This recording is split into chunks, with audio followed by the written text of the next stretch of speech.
बिस्मिल्लाहिर्रहमानिर्रहीम, अस्सलाम वालेकुम नाजरीन। मैं हूं बाबर हयात और आप देख रहे हैं 24/7 उर्दू न्यूज पर Babar Hayat show. Pakistan versus Bangladesh first test match day 2।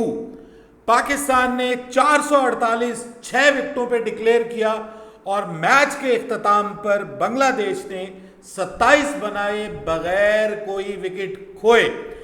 आज दूसरे दिन के इख्तिताम पर बांग्लादेश की टीम जो है वो 421 रन्स बिहाइंड है, ट्रेल कर रही है 421 रन्स। और आज की जो शानदार किस्म की परफॉर्मेंसेस हैं उसमें सऊद शकील ने जबरदस्त किस्म की सेंचुरी स्कोर की, 141 रन्स उन्होंने बनाए, 261 गेंदों का सामना किया, 9 उन्होंने चौके लगाए 54 के स्ट्राइक रेट से, जो मेरे ख्याल में थोड़ा लो स्ट्राइक रेट है। बहरहाल Mohammad Rizwan again proved himself, एक बार फिर आए और आकर छा गए। 171 रन्स नॉट आउट उन्होंने बनाए, आउट नहीं हुए, और 239 गेंदों का सामना, 11 चौके, 3 छक्के और 71 रन्स। आगा सलमान सिर्फ 19 रन्स बना सके और उन्होंने सिर्फ एक चौका लगाया और वो आउट हो गए। साकिबुल हसन की बॉल का शिकार बने और उसके बाद शाहीन शाह अफरीदी ने एक ज़बरदस्त किस्म की इनिंग्स खेली जिसमें उन्होंने 29 रन्स बनाए, सिर्फ 24 गेंदों का उन्होंने सामना किया और एक चौका और 2 छक्के भी लगाए। ये तो मैंने कहा कि आपको मैं बता दूं जो स्कोर कार्ड है। जो शरीफुल इस्लाम है वो 2 विकेटों के साथ, हसन महमूद ने भी 2 विकेटें हासिल की। 2 विकेटें दोनों स्पिनर्स ने एक एक विकेट, यानी मेहदी हसन मिराज ने भी 1 विकेट हासिल की, शाकिबुल हसन ने भी 1 विकेट हासिल की। मेहदी हसन मिराज ने सऊद शकील को चलते किया और शाकिबुल हसन ने आखिरी लम्हात में जब पाकिस्तान की टीम डिक्लेयर कर रही थी उस वक्त पाकिस्तान के उन्होंने जो विकेट ली वो सलमान अली आगा की थी। बहरहाल 448 पे पाकिस्तान ने कर दिया डिक्लेयर और बॉलिंग करना स्टार्ट किया किसे? बांग्लादेश को। तो बांग्लादेश को जो तकरीबन 10 ओवर पाकिस्तान ने आज किए हैं, वो 10 ओवर जो बांग्लादेश को पाकिस्तान ने किए उसमें पाकिस्तान ने अपने 3 बॉलर्स को आजमाया, शाहीन शाह अफरीदी, नसीम शाह और खुर्रम शहजाद, लेकिन पाकिस्तान की टीम एक भी विकेट हासिल करने में कामयाब नहीं हुई। तो ये डिटेल्स बतानी ज़रूरी है। अब इस पे होगा तबसरा, क्योंकि बहुत सारी लोग मुझे कहते हैं कि जी आप स्कोर कार्ड तो बताया करें कि हुआ क्या है मैच के अंदर और उसके बाद उसके ऊपर आप तबसरा करें। देखिए, सबसे पहले पाकिस्तान की बैटिंग, मैं ये समझता हूं कि पाकिस्तान ने जिस तरह से आज पहला सेशन खेला, दूसरा सेशन मजीद तेज रफ्तारी से पाकिस्तान को खेलना चाहिए था और तीसरे सेशन में पाकिस्तान को शुड गो बैंग बैंग। और जिस तरीके से शाहीन शाह अफरीदी बैटिंग कर रहा था, आई थिंक सो रिजवान को भी उसी तरीके से बैटिंग करनी चाहिए थी और पाकिस्तान को ये 448 रन्स पाकिस्तान आसानी से, इसी मौके पे पाकिस्तान 500 रन्स कर सकता था अगर थोड़ा सा ज्यादा तेज रफ्तारी से खेला जाए। सऊद शकील ने बहुत तगड़ी इनिंग्स खेली है, बहुत शानदार इनिंग्स खेली है और जबरदस्त ऑर्गेनाइज्ड टेस्ट इनिंग्स। लेकिन बाज़ औक़ात आपको देखिए 141 पे आप गए हैं, आप जब 100 क्रॉस किया तो आपको थोड़ा सा अपने आप को जो है वो तेज रफ्तार की बैटिंग की तरफ लेकर के जाने की ज़रूरत होती है। आपको चाहिए था कि वहाँ पर जो भी आपको चांसेस मिले, थोड़ा सा रिस्क भी लेने में कोई हर्ज नहीं था, आप करते और वहाँ पर आप थोड़ा रन्स, मतलब 150 प्लस तो उनको करना चाहिए था, नहीं किया। बहरहाल 141, taking care of Pakistani team in a problematic situation. सबसे बड़ी बात कि जब ये बैटिंग करने के लिए आए थे उस वक्त पाकिस्तान के हालात ख़राब थे, 3 विकेटें पाकिस्तान की गिर चुकी थी। फिर इन्होंने साइम के साथ मिलके एक इनिंग्स लगाई 98 की, उसके बाद फिर बहुत बड़ी इन्होंने मतलब पार्टनरशिप लगाई, ओवर 200 की partnership with with Mohammad Rizwan के साथ मिलकर इनको ऑलमोस्ट उन्हीं के स्ट्राइक रेट के ऊपर जाना चाहिए था, बट ये है कि हर प्लेयर की अपना स्टाइल ऑफ बैटिंग होता है। रिजवान बहुत अच्छा खेले हैं, बट स्टिल आई थिंक कि आखिर में आके रिजवान जो है वो 140 जब क्रॉस कर गए थे तो थोड़ा सा शायद एक तो फिटनेस का उनको इशू हो रहा था, ये क्रैम्प उनको पता नहीं क्यों पड़ते हैं, ये हमेशा पड़ते रहते हैं, ये नहीं होना चाहिए। मतलब you will have to be very fit to play in such competitive cricket. तो ठीक है, आप अगस्त में हैं, इस महीने में हब्स बहुत है रावलपिंडी में, जो डिहाइड्रेशन के बहुत ज़्यादा चांसेस होते हैं, लेकिन अगेन मैं ये कहता हूँ कि अगर आपने अच्छी इनिंग्स खेली है तो आपको विकेटों के पीछे भी अच्छा करना चाहिए।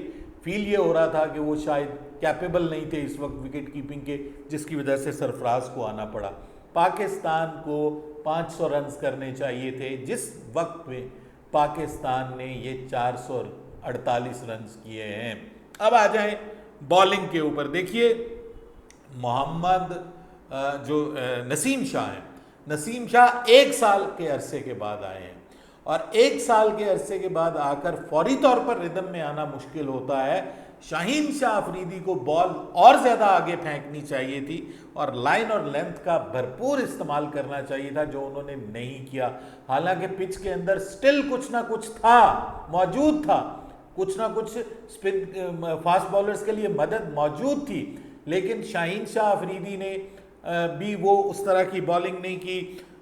स्टार्ट में नसीम शाह भी हमें ऑफ एंड ऑन जो है वो अपनी लाइन और लेंथ जो है वो उसके ऊपर ग्रिप ढीली पड़ती हुई उनकी महसूस हुई, लेकिन यहाँ पे आके 1 ओवर किया खुर्रम शहजाद ने, जिसके स्टार्ट में तो उनको चौका पड़ गया, लेकिन उसके बाद उन्होंने कम बैक किया और ऐसे लगा कि ये एक डिफरेंट पिच के ऊपर बॉल कर रहे हैं। जो उन्होंने आखिरी 3 बॉलें की, तीनों बॉल्स के ऊपर उन्होंने बांग्लादेशी बल्लेबाजों को बीट किया और ऑल एंड्स बीट किया। और उसके बाद फिर जो है नसीम शाह भी दूसरी तरफ से आए, उन्होंने भी ट्राई की और उन्होंने भी आगे जब बॉल फेंकी तो बांग्लादेश के जो दोनों ओपनर्स हैं, both are young openers, Shadman Islam और जाकिर हसन, दोनों को थोड़ी दिक्कत हुई। But again I would say कि Pakistan were not able to take a wicket. एक विकेट भी अगर पाकिस्तान की टीम हासिल कर लेती तो ये दिन मुकम्मल तौर पर पाकिस्तान का हो जाता। अदरवाइज राइट नाउ जो कल बांग्लादेश की टीम आएगी, दोनों बल्लेबाज बैटिंग करने के लिए आएंगे, क्योंकि आज का वो मुश्किल वक्त निकाल गए हैं, कल मॉर्निंग में फ्रेश होके आएंगे। आई कैन अंडरस्टैंड कि पाकिस्तान के बॉलर्स भी फ्रेश होंगे। थोड़ी कोशिश की है शान मसूद ने, फील्ड सेट में चेंज की है, थोड़ा अग्रेशन लाने की कोशिश की है, but I think so 10 overs बहुत कम थे इस सारे अरसे में। और जिस विकेट के ऊपर पाकिस्तान ने इतनी उम्मीदें लगाई हुई हैं जिस पिच के ऊपर, कि ये पिच तो पता नहीं पर्थ की पिच है, जिसके ऊपर 4 फास्ट बॉलर आपने खिला लिए हैं। मतलब अब मुझे तो नहीं पता था ना कि ये कौन सी पिच है ये, और पिच में कितना जान है, कितना दमखम है। अब ये जो नए क्यूरेटर हमने टोनी साहब रखे हैं ऑस्ट्रेलिया के, उन्होंने तो मुझे लगता है कि सब्ज पिच के सब्ज बाग दिखाए पाकिस्तान की टीम को, और पाकिस्तान की टीम ने ये समझ लिया कि जनाब हमें 4 फास्ट बॉलर्स के साथ जाना चाहिए। सिर्फ 4 बार हिस्ट्री ऑफ टेस्ट क्रिकेट में पाकिस्तान की टीम 4 फास्ट बॉलर्स के साथ गई है, और पाकिस्तान में ये सिर्फ सेकंड टाइम हुआ। यानी ये अचंभे की बात है कि इतनी ये तेज पिच थी और इतनी ये सीमिंग थी इसमें, तो मुझे तो लगता था कि इस हिसाब से फिर पाकिस्तान को 200-250 से ज़्यादा रन्स नहीं बनाने चाहिए थे। जब पाकिस्तान ने 448 किए हैं तो इसका मतलब ये है कि भाई हमने कुछ ना कुछ मिस कर दिया, हमने कुछ ना कुछ मिस कर दिया। और वो ये है कि हमने एक स्पिनर नहीं खिलाया, हमने अपने अबरार अहमद को ना खिलाकर बड़ी गलती की है। मुमकिन है पाकिस्तान की टीम कल आए, अच्छा फास्ट बॉलर्स हमारे बॉलिंग करें, अभी मोहम्मद अली भी बाकी हैं, और कल ज़्यादा फ्रेश होकर पाकिस्तान के बॉलर्स आएंगे।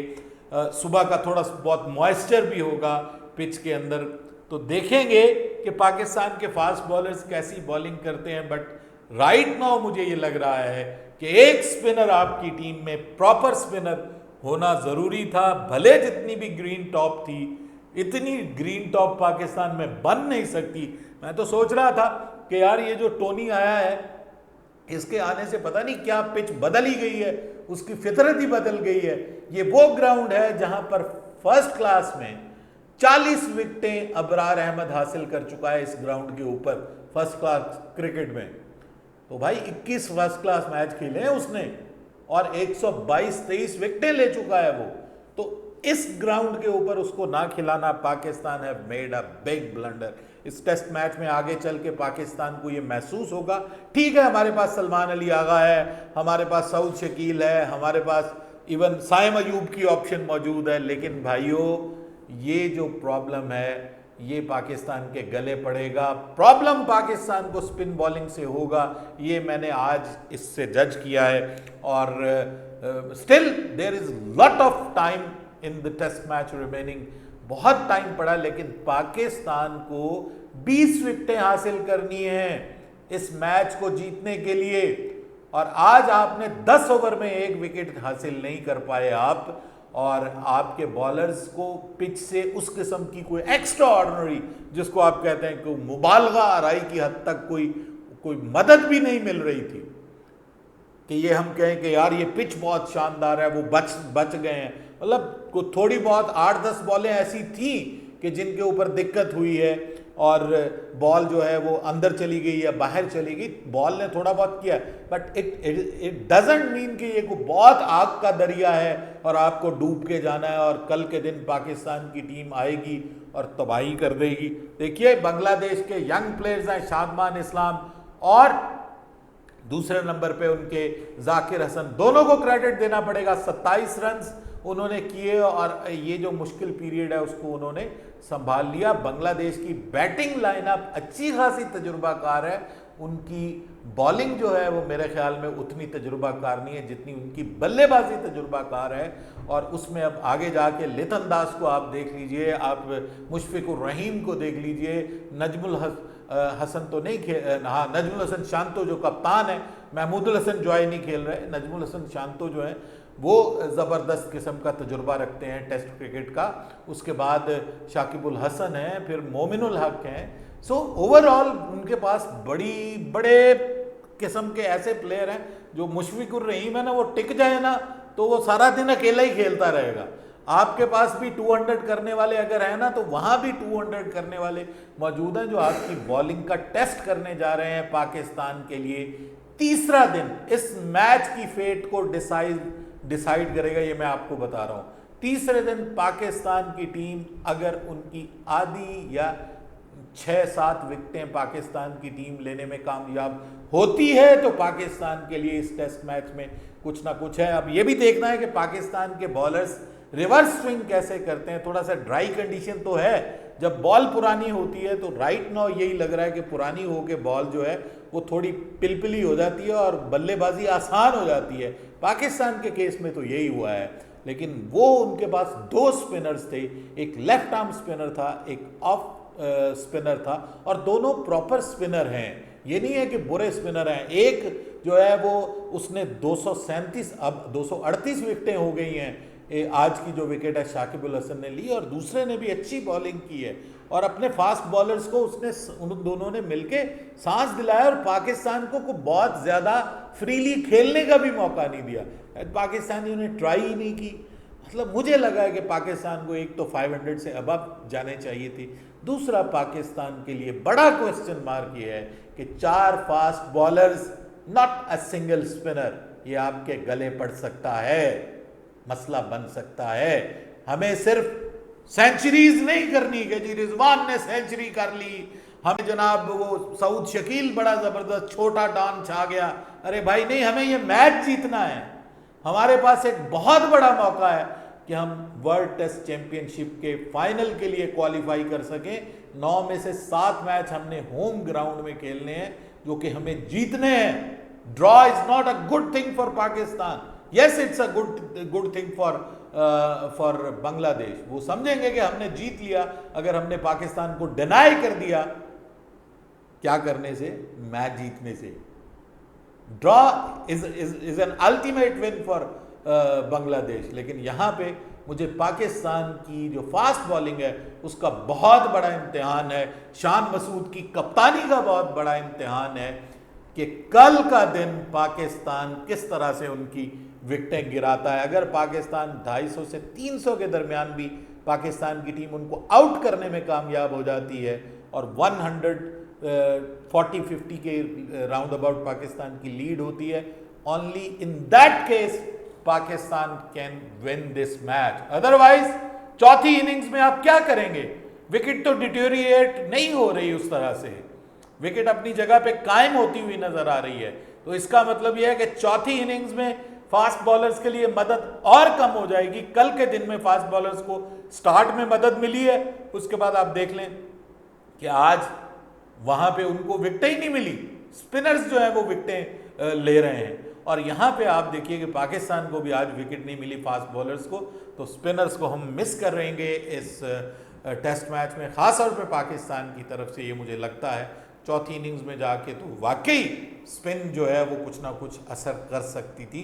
दुनिया की कोई भी पिच हो, कोई भी कंडीशन हो, पाकिस्तान को एक स्पिनर के साथ जरूर खेलना चाहिए। एग्री और डिसएग्री जरूर बताइएगा कमेंट्स में। बाबर हयात को इजाजत दीजिएगा। अल्लाह हाफिज।